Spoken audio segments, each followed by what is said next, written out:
આજે દાહોદ જિલ્લા યુવક કોંગ્રેસ ને જિલ્લા કોંગ્રેસ સમિતિની વિસ્તૃત કારોબારી બેઠક યોજાઈ રહી છે અને જે રીતે અહીંયાના લોકોએ પ્રશ્નો રજૂ કર્યા છે, આક્રોશ રજૂ કર્યો છે. છેલ્લા 30 વર્ષથી રાજ્યમાં ભારતીય જનતા પાર્ટીની સરકાર છે અને આજે તો 10 વર્ષથી ડબલ એન્જિનની સરકાર છે.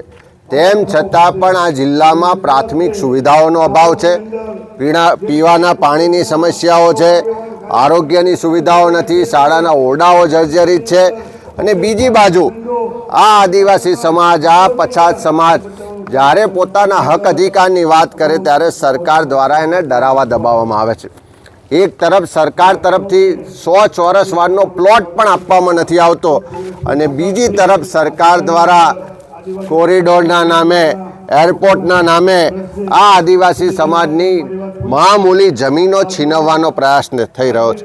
લાંબા સમયથી અમારા કોંગ્રેસના કાર્યકરો આ કોરિડોર સામે, એરપોર્ટમાં જે જમીન સંપાદન થાય છે એની સામે લડી રહ્યા છે.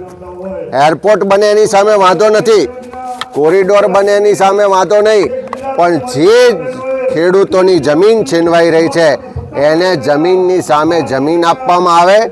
નવી જમીન ખરીદી શકે એટલા માટે એની જો જમીન વિકાસ માટે જરૂરી જ છે તો એને બજાર ભાવથી વળતર ચૂકવવામાં આવે.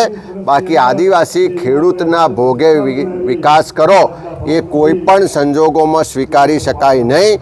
સરકાર પાસે સેંકડો પડતર જમીનો છે. શું કામ એમાં એરપોર્ટ નથી બનતું? શું કામ એમાં બીજા પ્રોજેક્ટો નથી આવતા? શું કામ તમે સરકાર સંપાદનના નામે આદિવાસીની જમીનો છીનવી રહ્યા છો?